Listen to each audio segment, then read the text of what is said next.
Guys, this is my pork belly. Ang gagawin ko po ito guys ay ipangsasahog ko po siya sa ating pinakbet. Yeah. Pinakbet na kulang-kulang ata ang, ang aking gulay ngayon, but it's okay. I got the important gulay to go with my pinakbet. And ito po ang ating ipang sasahog mamaya. So what I'm gonna do with this pork belly is I will just put it in the oven. Gusto ko i-oven ko muna. So I'll just season it with Himalayan salt. Yeah. And then, so this is the Himalayan salt, pink salt. And then I will put a little bit of garlic powder. Oh, nakasarap pala.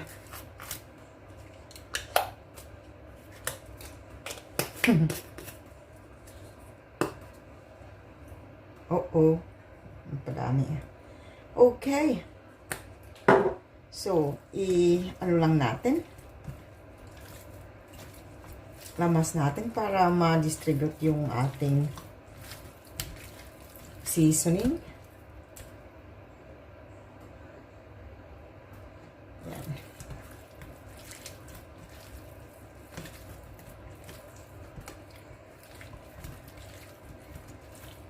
Okay. Naka-preheat na guys yung aking oven. So, next ilalagay ko siya dito sa ating grilling. Ano? Yan.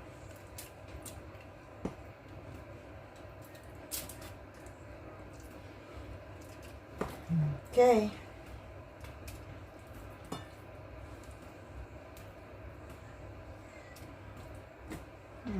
Kailangan pagdikit-dikitin na para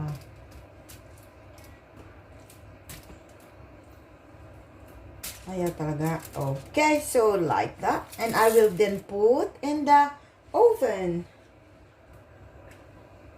Okay, so ilalagay natin dito sa ating preheated oven. Lagyan natin.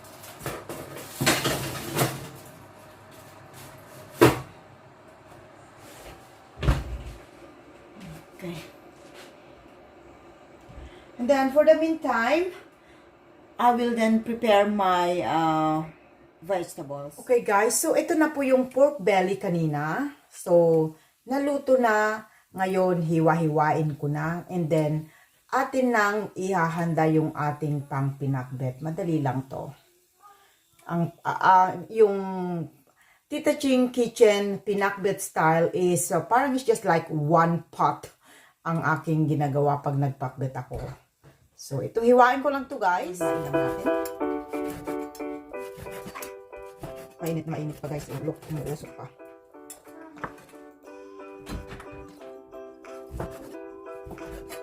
Kasi guys, I prefer na ilagay sa oven kaysa yung iprito natin.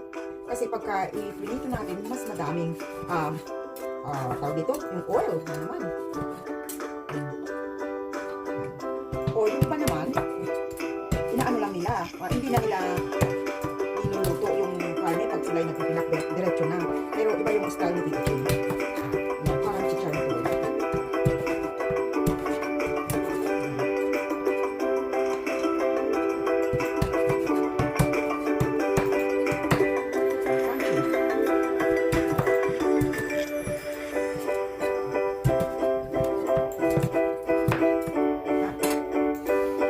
Guys, ito na po ang ating ingredients sa pinakbet ala Tita Ching kitchen style. So, ito po yung aking mga ingredients.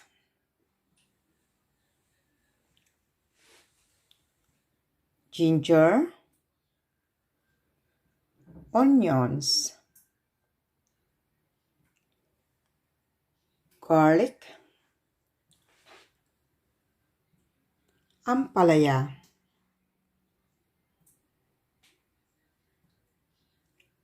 butternut squash or kalabasa ang tawag sa atin. just different name.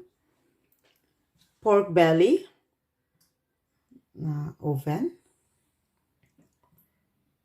Talong at sili. Kamatis. Okra. So, ayan po ang ating mga ingredients. Of course, gagamit din tayo ng tubig. Okay, so atin nang i-arrange yung ating mga vegetables. Uunahin kong ilagay ang ating squash. Yan. Madaming squash. Kasi wala akong string beans. Isunod natin na ilagay ang ampalaya. So, ampalaya. Yan.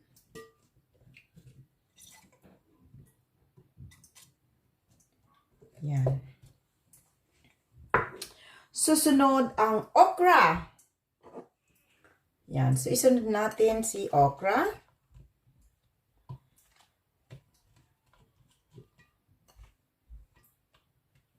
Okay. So, ang isunod natin na ilagay ngayon ay si talong. Kailangan natin hiwain. So, pag ako'y naghiwa ng talong, guys, ginaganito ko lang siya. Yung apat lang. And then, ilalagay ko na siya na ganyan.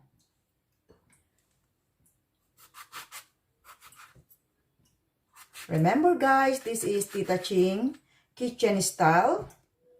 So, don't judge me. Diba? Okay.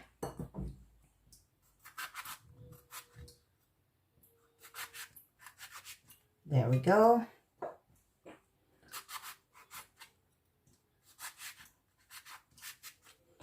There we go.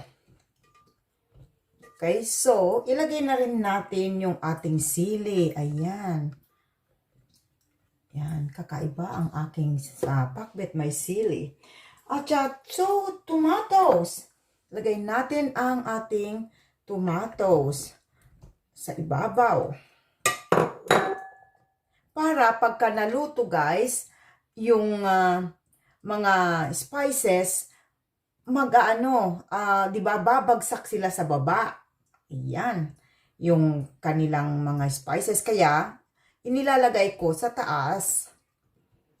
Okay. Ilagay na rin natin yung ginger.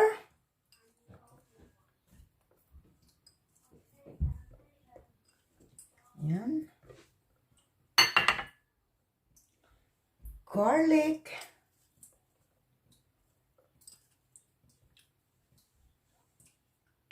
Onions.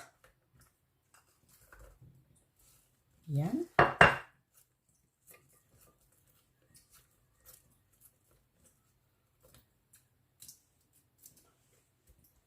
At saka yung ating pag-uong mukha yatang pero pagka naman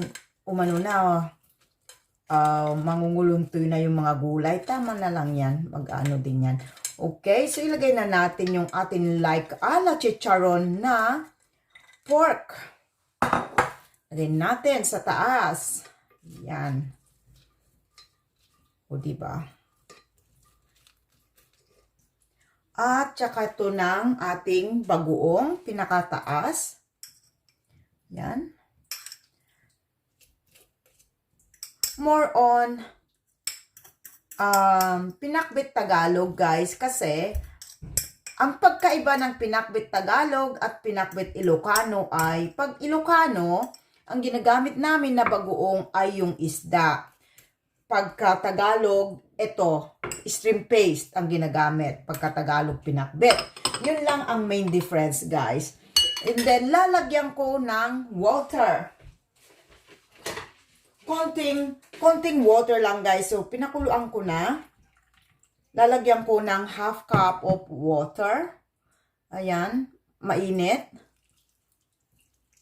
Kasi yung gulay natin, magpuproduce na siya ng tubig pag niluto na natin. So, next is tatakpan ko na at iluluto na natin.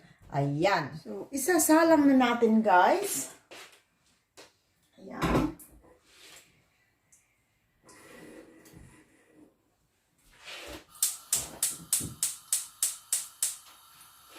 Okay. So, lutuin natin hanggat most of the fluids is already evaporated. Okay, so let's check ang ating pinakbet. Okay, so medyo bumaba na siya. So, what we gonna do next, guys, is to baliktarin natin.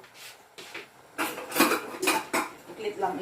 Kunin ko lang yung ano, guys, para hindi mainit. Ayan. Okay. Right. So, gawin natin is unti natin na naibaliktad. Ayan.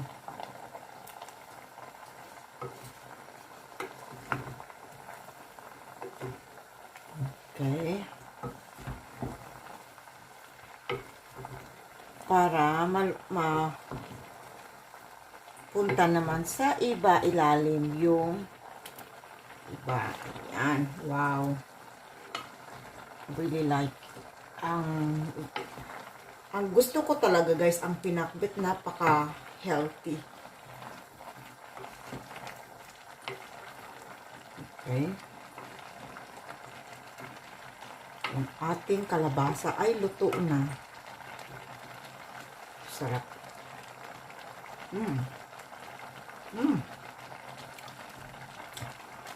Okay, guys. So, takpan lang muna natin, guys, ulit. And then, ilang kulo na lang, guys, ay maluluto. Okay, guys, after few minutes na kumulo lang, na pagkabaliktad, ay luto na sila, guys. Ayan. Luto na, guys, ang ating pinakbet Tita Ching kitchen style. Ayan, guys. Ayan. So, halina kayo, guys. Kain na tayo. Ililipat ko lang, guys, sa isang lalagyan. Sa serving dish. And then, we all have eat. Magkakain na po tayo.